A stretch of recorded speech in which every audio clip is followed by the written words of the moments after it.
Hey, thanks for tuning in. We are LivingFit, your trainer's trainer.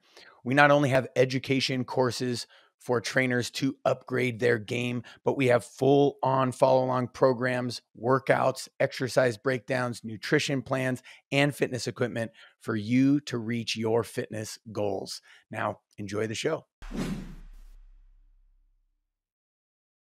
What's going on, guys? Hey, so Aaron Guyette here, education director with Living.fit, and I have the incredible pleasure of interviewing a dear friend of mine, Matt Berenc. He was the former director of education with Equinox and is now doing huge things, which we will talk about. We will get there, but we want to glean from the expertise, the experience, and the incredible education that is behind and within this man, Matthew Berenc. So without further ado, Matt, I'd love just a quick, hey, here are a couple big things that you've been able to accomplish, had the opportunity to be a part of, and then kind of where you're sitting right now or where you're heading right now.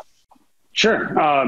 So one of the, I guess, most recent and biggest things that I've done, and it's been as my role as the director of education for Equinox, it's really leading the education for the 3,000 plus trainers at Equinox and really revamping what that curriculum looks like. And I count that as a big win because it's been a massive undertaking, and I never claimed to have done it on my own. I have a group of colleagues that I've worked with that they're phenomenal, and together we were able to actually implement a blended learning curriculum, kind of one of the first that exists on a formal level for all of our trainers, which really took the ability to apply the information they're learning and what they do with their clients and bring it to that next level. So bringing in e-learning platforms, live class, mixing the two, making sure that they are progressing as they need to and building up in their skill set. That's been one of the hugest accomplishments that I've had, and I really am proud about the work that we've been able to do. Beyond that, I've in my past and my professional career, I opened up one of the kind of the premier clubs for Equinox in California. We have different tier levels, and the club I opened up was the first club outside of New York to have the highest level of trainer. And really, I was the manager for that for 8 years. And I remember distinctly when I first opened it up, my boss for the region came to me and said, you know what, this whole team coaching thing, this whole, high level trainer, it's not going to work. It's not going to be successful out here. And lo and behold, we were able to kick it off and really get it going, which it turned out to be quite a success. So that was a huge accomplishment that I was happy that it worked, and happy he wasn't right. Yeah, so, absolutely. Yeah. Nice. So then, the top two, yeah. And so then so you're facing a direction now, and how would you articulate or how would you allow us to envision that direction that you're facing? It's interesting. This is one of the questions I haven't been asked in a very long time, because I was with Equinox for 15 years. And right now I'm excited to go my own road and do my own thing in terms of training as well as education. And it's looking at how to bring what I learned as the director of education and that role of creating, e-learning that is engaging and applicable to the trainer, especially in a world where we want to make sure that we can progress as quickly as we can. How to bring that to a larger scale. And so I think that's kind of a big point of view for me is how can I bring that skill set and expand my reach, so to speak. So I'm excited to do my own thing there and really get back to also working with clients and really getting back to that one-on-one experience,1 I still did, but not as much as I would have liked to have. So it's going to be exciting to do that. 100%. And so speaking of that, getting back to that, let's go way back. What got you into fitness? What got you into doing, at such a high level, and we'll talk about that. I've got lots of good things to say about what was done and what has been done at Equinox and EFTI. So what got you in? I guess the shortest way to put it is I was a chubby younger brother of three older brothers that one day came to me and said, no, do you have two choices? Either you start working out or we beat you up every day. They still, as older brothers do, they still beat me up every day. But I started working out and that started at a very young age, but that started my passion for it. My parents had the old kind of cement filled weights in the basement. So I started lifting on my own in the basement of our house. And that led to my PE teacher letting me bring the barbell set in and demonstrate some things in PE class. So this is me still in grade school.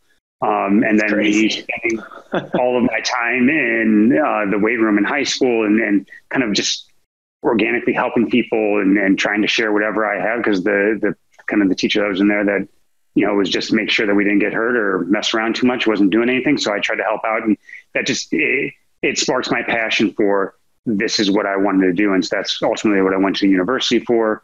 I got my degree in nutritional sciences with an emphasis in exercise physiology. My parents were a little hesitant when I told them I wanted to be a personal trainer because, that's, basically 20 years ago now, when being a personal trainer wasn't seen as a viable career, and they tried to talk me out of it. But thankfully I stayed the course, and they're happy about it as well. They're excited for what I've been able to accomplish. But that's really what kind of got me into it. And I just dove head first. I've always felt at home on the strength floor in the facility, and really just enjoying the process of learning and growing and trying to figure out how I can do better. That's awesome. Yeah. So because you're 23 years old now, you've been doing it for over a decade, right? Is that? Yeah. I'm right above that 23 mark. Just a little bit. Yeah. Nice. So you got like decades, and I had to do that first little joking bit to be able to say this. You've got decades of experience, it sounds like. Yeah. I remember I first, beyond lifting in my parents' basement, I first started going to the gym. If I recall correctly, probably around age 12 with one of my older brothers. And, I would go with him because he could drive at the time. So we'd go hit up the local pools, kind of real dirty, grimy basement gym. And that's when I first started going. And it's just, I've always just had this kind of love for being in there and lifting. And I've never been the biggest guy in the world. It's the using your body to do what you want to try to get it to do. It's always been exciting for me. I'd say I've gone around the block a couple times in the weight room. Right.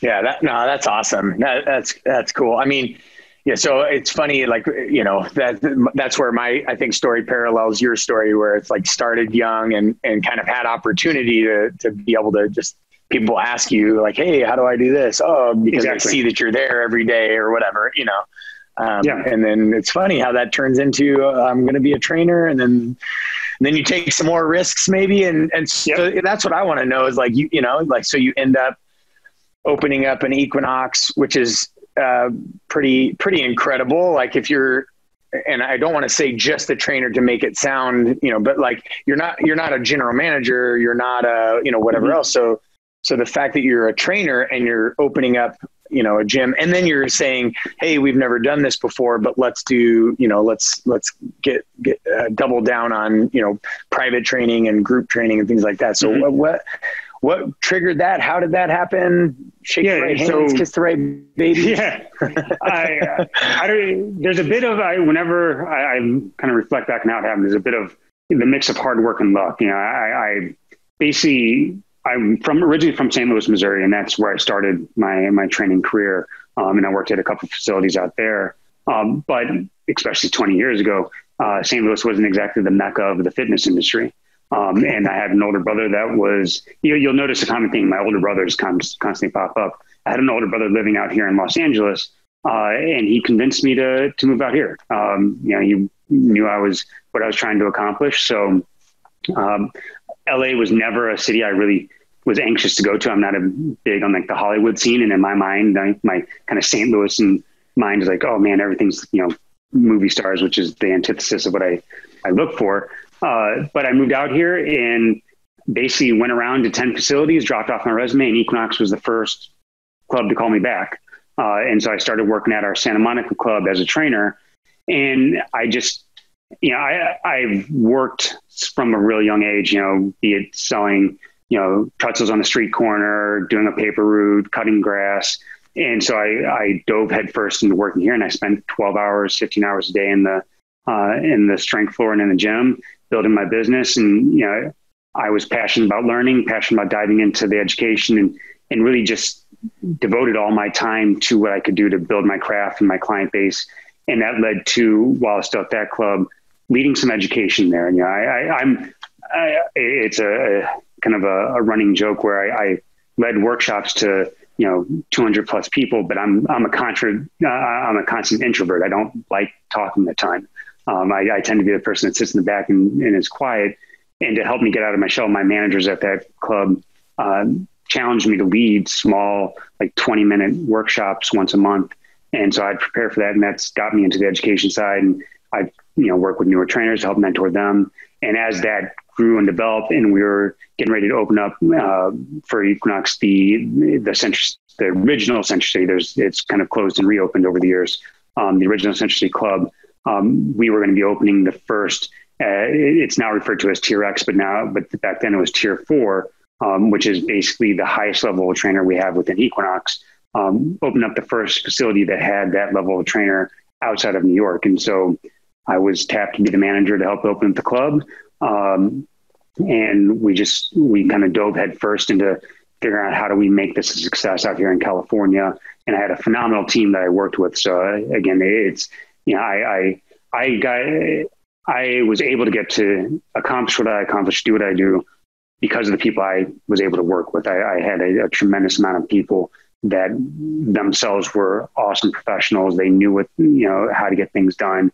And it was a huge team kind of effort. So I'm extremely grateful to be able to actually have worked with them, because I teed up being in that position, running that club, doing, working with people I worked with, that led to, ultimately being able to take over the role of where I kind of wrapped up my career with Equinox as the director of education, because I spent a tremendous amount of time working on education in that manager role, for not only my club, but the entire Southern California region. And then again, blossomed from there. And I think ultimately when I look back at it, because I've been asked, a couple times over the years, like, how did you get to this position, or how did you get to that place? And the one thing that I always come back to is I never turned down an opportunity to help. I didn't care.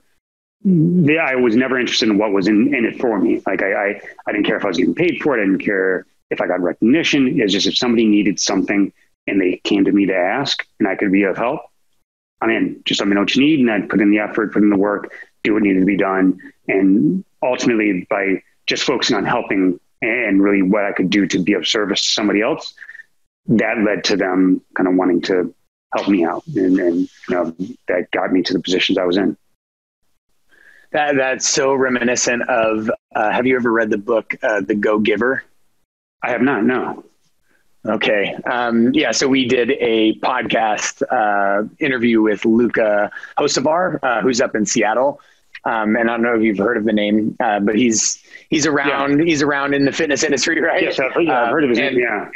Yeah. So he talks about that one a lot, and it's funny. I just happened to read it like way back in my the beginnings of my personal development. This is actually I was actually at like a cancer lab post Marine Corps. I was at a cancer lab doing like standard operating procedures or whatever, which is like the furthest thing from what I like, just like you, like, I don't want to move to Hollywood. Like for me, it's like, I don't want to sit behind a desk. And so I ended up in the fitness industry because of that. But yeah, so totally you don't need to read the book, because I feel like you're a walking example of the book. It's just, you're giving and giving. And then before you know, it's like, oh, wow, I'm in this new position, or I've been able to set this up, and I'm just focusing on like serving people and helping people and not turning that down. That's pretty incredible.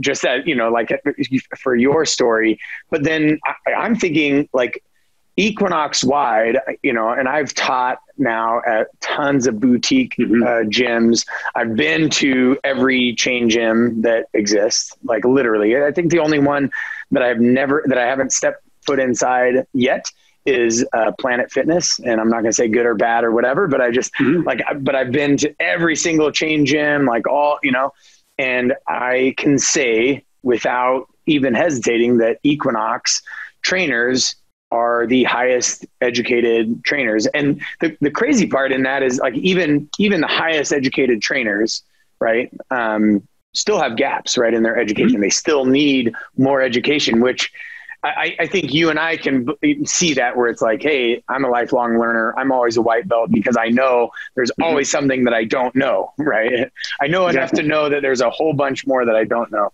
But so what would you say, when do you think that became kind of, was that something that you helped develop? Was that cause that's a cultural thing within the gym. How did that come about?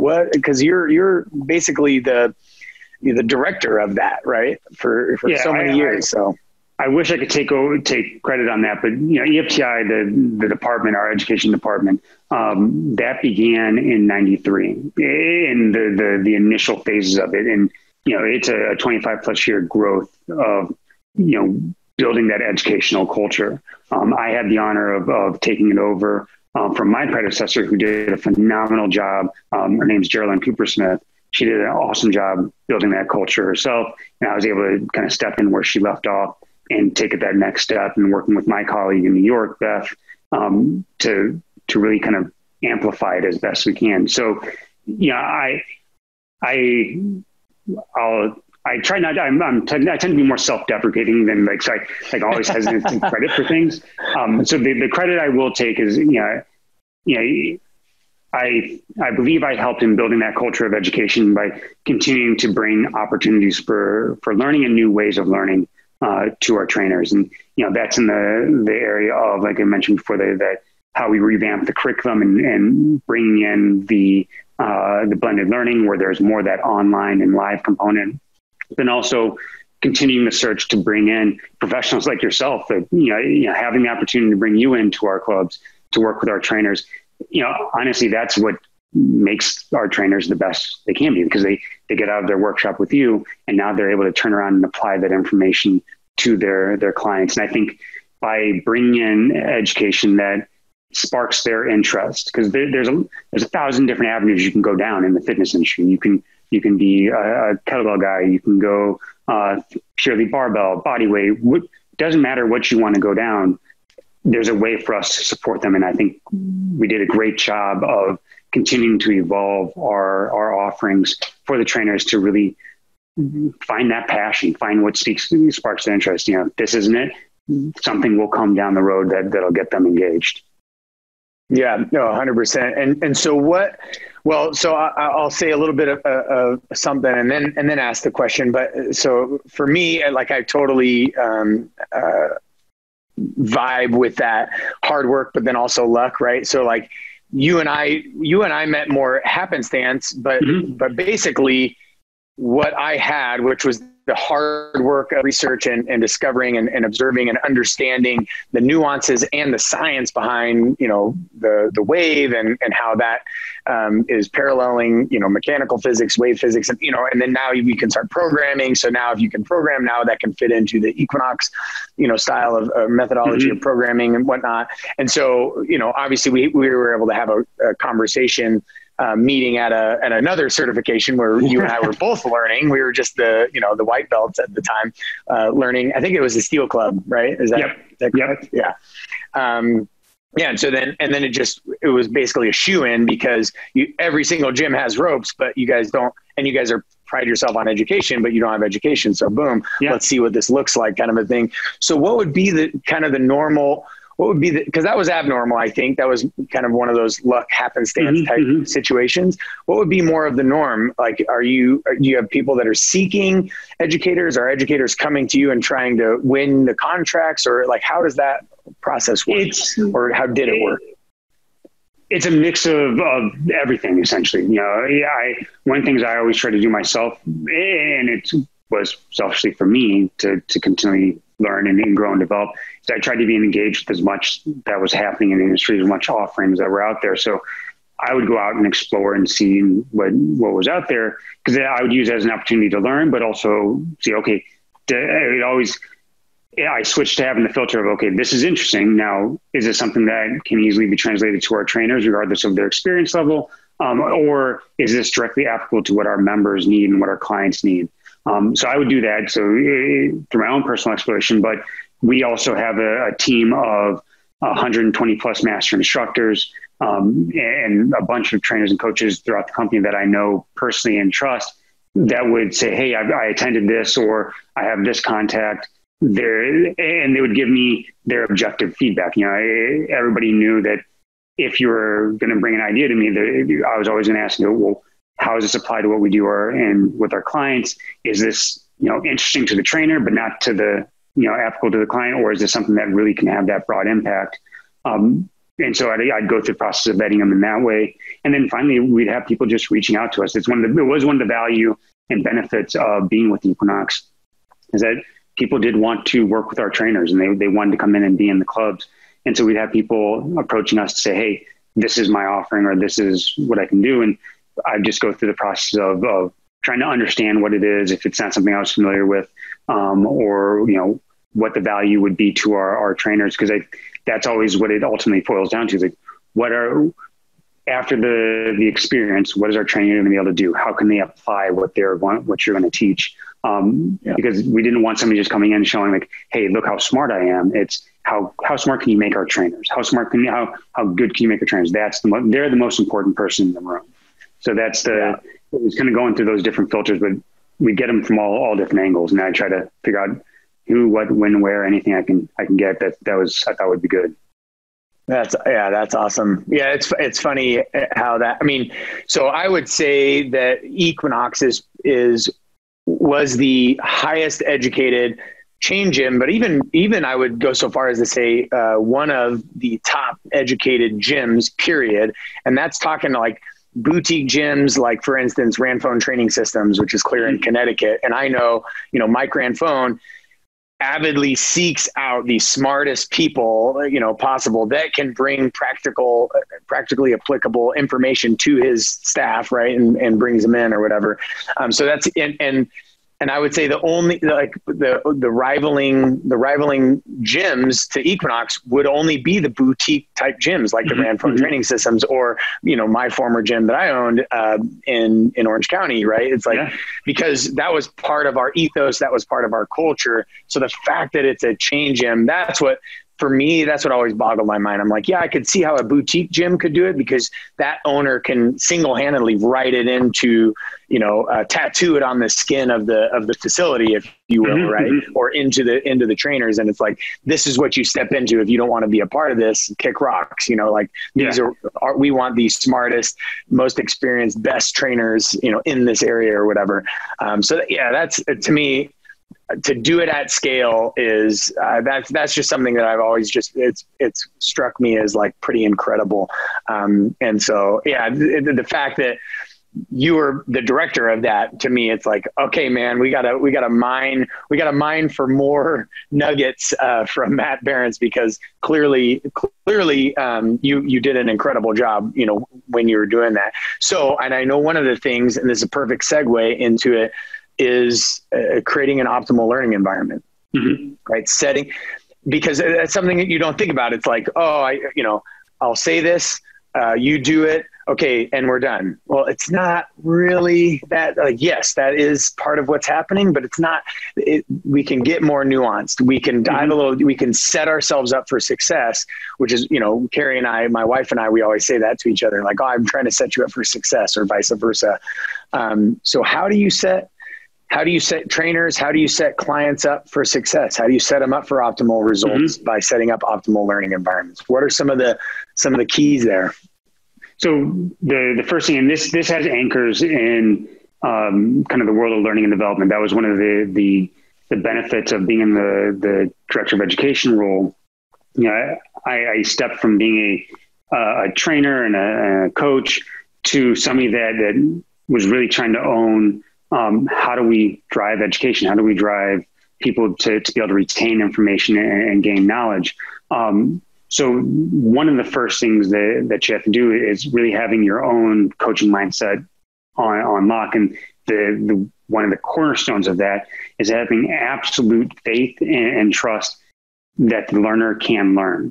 And so we've used this in the realm of teaching in our internal curriculum, but I've also applied this to working with clients.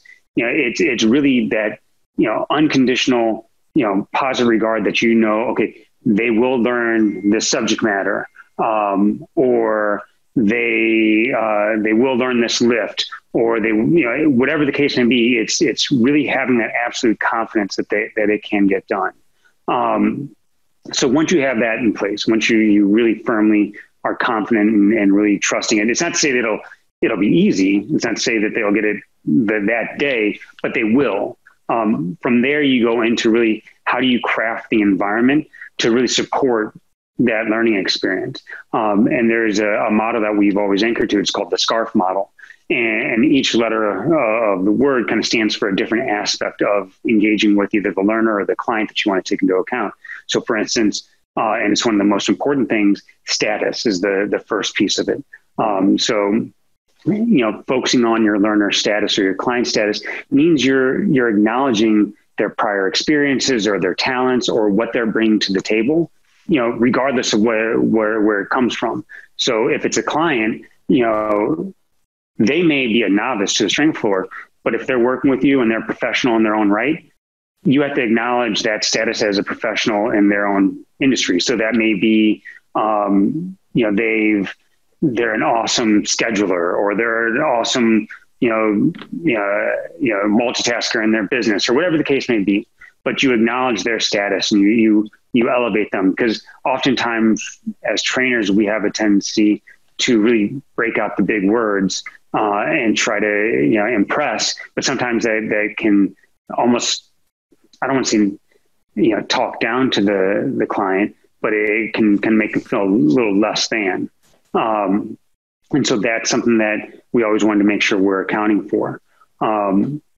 So that's the first starting place, just acknowledging your client's status. So from there, the second piece is looking at the certainty of the client, or the certainty of the situation. And the offhand way we always used to put it is, surprises are for birthday parties. So certainty is really making sure that you're creating a high level of clarity, that the client knows what's about to happen, that knows what's coming up. And that can go into setting the objectives for the day, or that can go into, making sure they just understand what your focus of the program is, but you want to make sure they have that high level of certainty going into it. And so by doing that, they're not going to be taken aback or caught off guard by anything. And then the remaining piece of it is you build a high level of autonomy for that person. You give them some control or ownership. You create relatedness for them. You make sure they understand how what they're doing relates to what they want to do or their goals, or, you create an environment where they feel connected to other people. And then you create a fair exchange. You create an environment where they don't feel slighted. If you say you're going to do something, you do it, and they acknowledge that it's been done. And so those there's a lot more depth we can get into it, but that's kind of the start to finish, how you create that optimal environment, because now they feel safe to learn. They don't feel like they're going to be made fun of or talked down to. They have some control. They know what's going on. They know why they're doing it, and they're going to be able to actually take that ball and run with it. And really, that's what leads to that engagement and that retention of information. Yeah. So, well, number one, I'm super excited to read the article that you've set up for this, right? That will showcase on Living.fit. I'm super pumped. And so if you're watching this right now, go down, read the article, take the deep dive, but then, so let's put some handles on this a little bit, right? So let's say, I'm a stay-at-home mom, quarantine hit. I can't go get a trainer that has, this understanding. How do I set myself up for optimal learning? How do I, are there things that I can do kind of adhering to this model, but maybe not being able to, get the professional help from Matt Berenc, right? Absolutely. And you can just, each one of those stages of that SCARF model, you just turn it back on yourself. So starting off with the coaching mindset, whereas instead of it's the coach or the trainer having absolute confidence in their client success, you have to come to your own training with absolute confidence in your own success. You have to, and it can be a hard thing for us to do. A lot of times we can second guess ourselves and we're our own worst critic. So as long as you're coming into your training, knowing you can be successful, not that, it's always making sure it's that caveat. It's not going to be easy or going to be a straight path to success. There's going to be, those proverbial, 2 steps forward, one step back.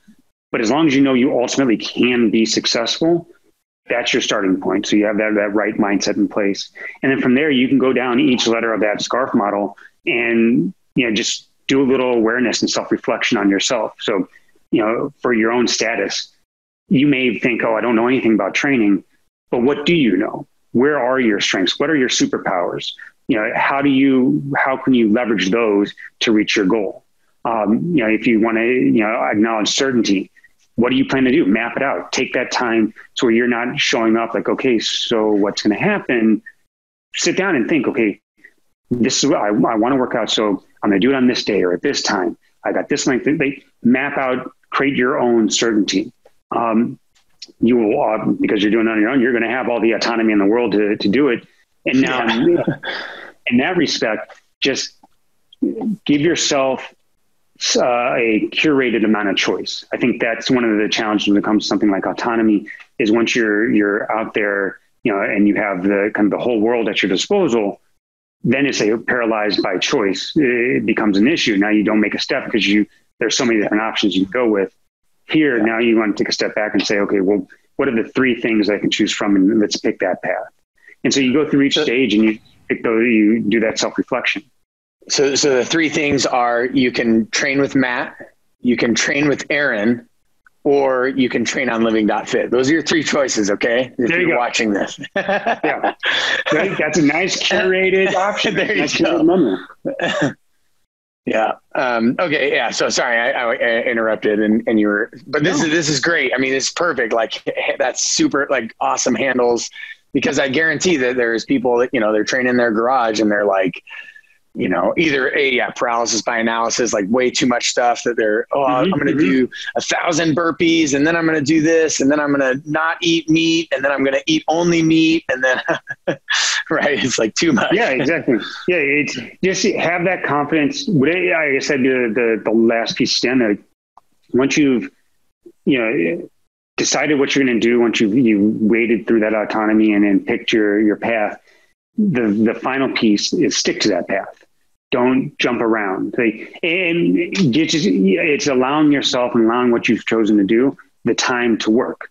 Don't worry about it being the perfect thing. Don't worry about it being the best thing. Just worry about it being the thing that you can stick to and stay on it. Don't jump around and think like a week later, oh no, now I got to add this or I got to change this direction. Give yourself that time to grow and develop down the path you've chosen. Man, that's the hardest thing, especially in a culture where we can see so many other options and we can often be, confused, sold, or even lied to deceived by marketing and all sorts of stuff. It's like, oh, well, I should have done this. I should be doing that. I better switch it. And that's almost worse, right? Like it's crazy. Yeah. What would you say is the biggest issue that's confronting, we'll do trainers really, in their ability to learn and be better and deliver a more effective product or a more effective service to their clientele? I think one of the biggest issues, it does come back to the amount of choice that's out there, because there's a 1,000 different training styles and things you can learn and do. Therein becomes again that paralysis by analysis and trying to figure out what's going to happen. So what I would say for the trainer, and I've had trainers in the past where they would almost every weekend have a new cert or a new education thing they're going to. Take the time to stop, learn something, and then pick what you're going to apply out of what you just learned, and go from there. Like, give yourself the time to own what you've just learned. I think in the same vein, when you're working as a trainer, when you're working with a client, have faith that they trust what you're doing. There's often this, I feel there's often a drive to, I always have to keep the client entertained, or I always have to keep them, switching things up or coming back. The client's there to see results and to feel like they're being challenged and being successful. As you can continue down the same path on the same, type of program and satisfy all those needs. All we have to do is take a look back at ourselves as trainers. How many of us have, historically, routinely had some form of a deadlift in our programs for year over year over year? There's no reason why our clients need to, go do a deadlift in some brand new thing that's completely unrelated. You have that confidence that they're there to see results and they'll trust you in getting it done. Yeah.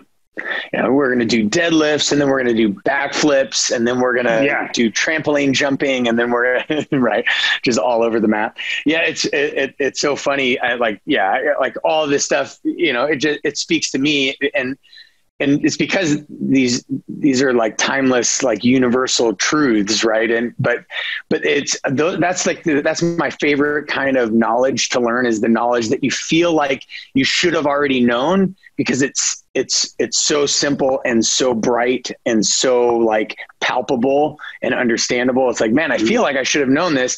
I didn't know it, if I'm being honest with myself.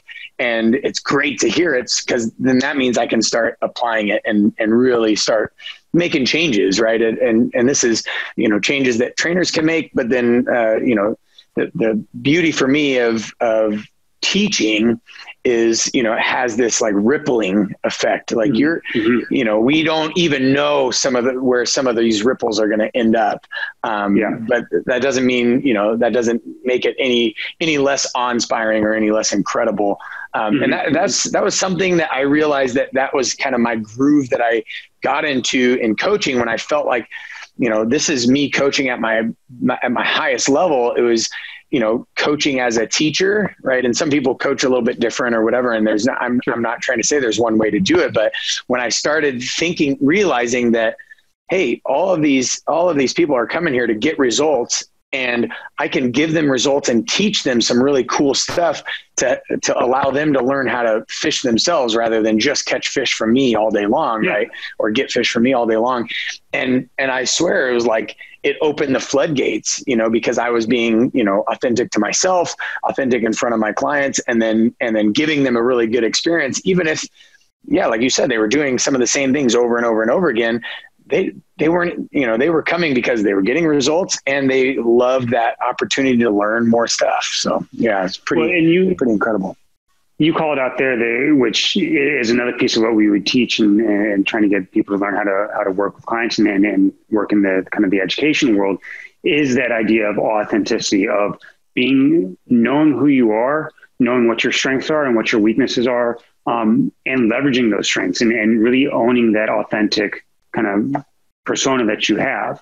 I mentioned it earlier, I'm a consummate introvert. Well, if I tried to go out there and, try to play the persona of the extrovert and high energy and trying to meet all people, it would come off as inauthentic. And ultimately people will recognize that, and this takes time, and it takes some growth and maturity as you're going into the industry, but being comfortable in your own skin and who you are and what you can do, people will recognize that authenticity that you're bringing and naturally gravitate towards it, versus you try to be something you're not.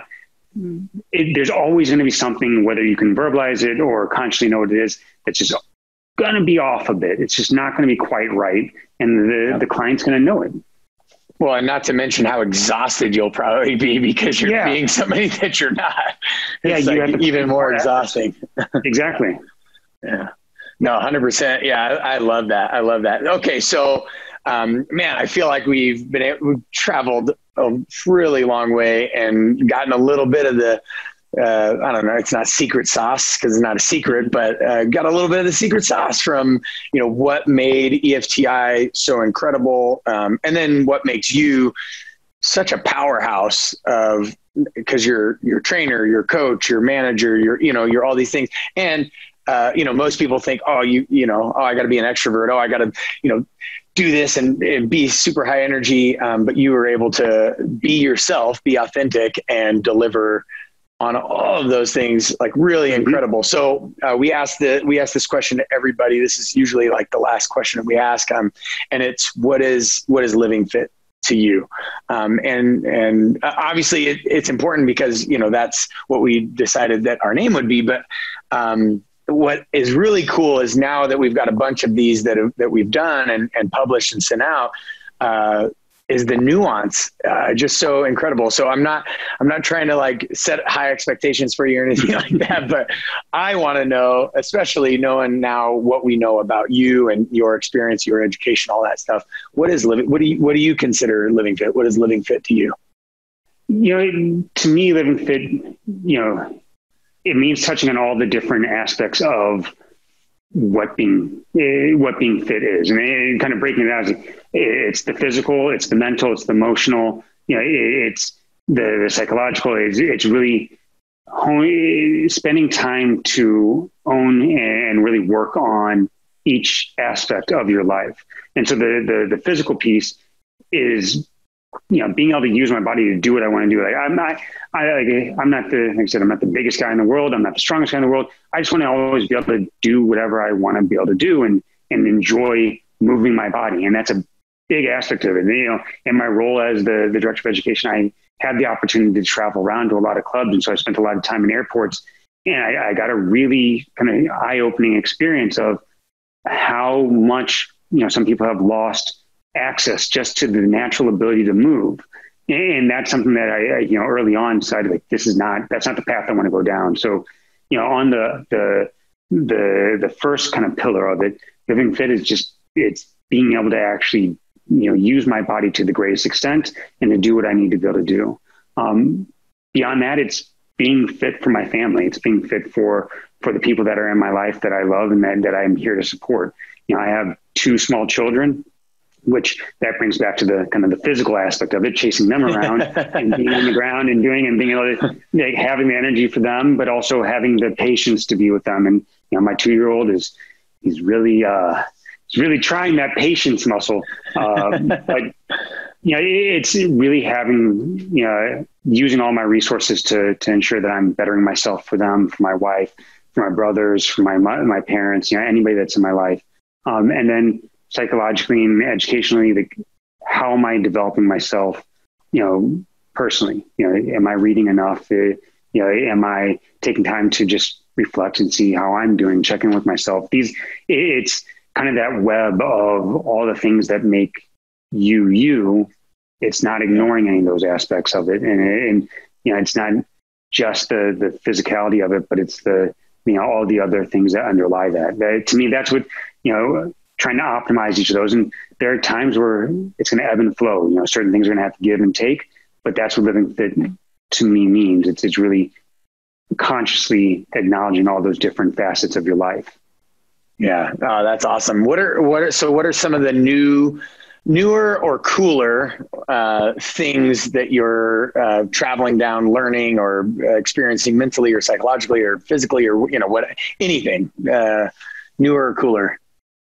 Right now, the newer thing, and I don't know if this is necessarily cool, it's trying to distill down information to the easiest understanding possible. And I bring that up because I have my 2-year-old who's about to turn 3. I'm trying to teach him how to swim, and it's a phenomenal experience in education, because now you have to break down, what can be complex concepts to, somebody that just needs it in the most basic level possible in understanding. So it's going down that path and trying to do some education. How do I, impart information on that level?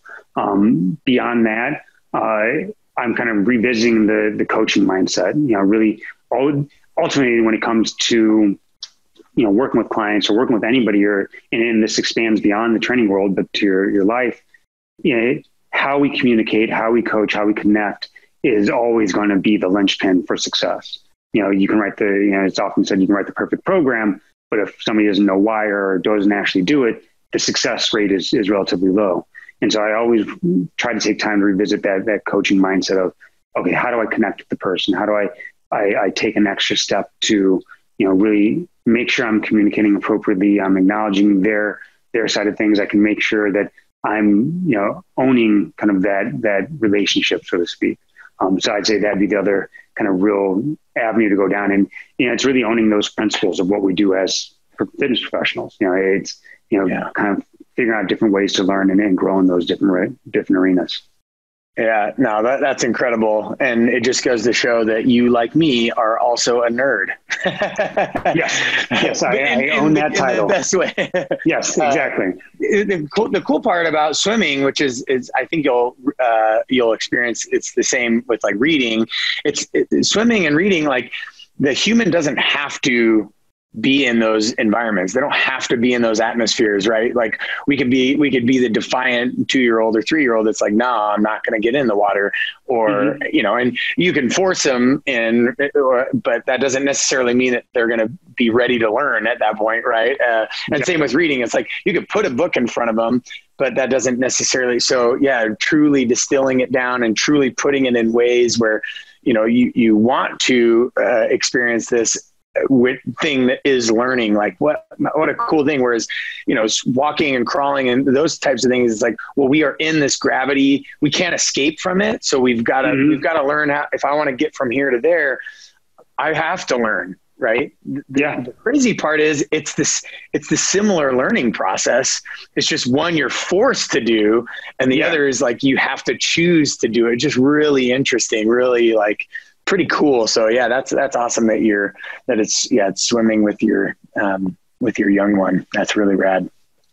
Well, Matt, it has been an incredible honor to sit with you and chat with you. And I'm so glad that there's this thing called technology, which if we, can't meet in person, we can still have great conversations. And again, if you haven't done so already, check out the article.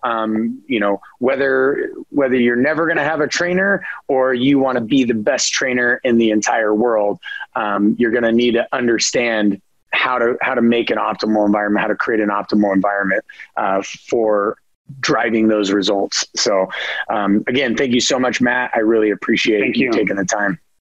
No, thank you for having me. I really appreciate the opportunity to hop on and talk with you today. I've been, again, I'll say thank you for everything you've done for our trainers, for the Equinox trainers, and really thank you for everything you're doing for the industry. This is, I'm super appreciative of all that you're able to put out there. And I thank you for giving me the opportunity here. Oh, Matt, thank you so much. Yeah, that's, again, honored. Absolutely. Hey, for more interviews like that, don't forget to subscribe to our YouTube channel. Also, if you're looking for not only those interviews, but follow along programs, exercise breakdowns, workouts, nutrition plans, and fitness equipment for your fitness results, make sure you hop on to living.fit, become a member today, and I'll see you on the next one.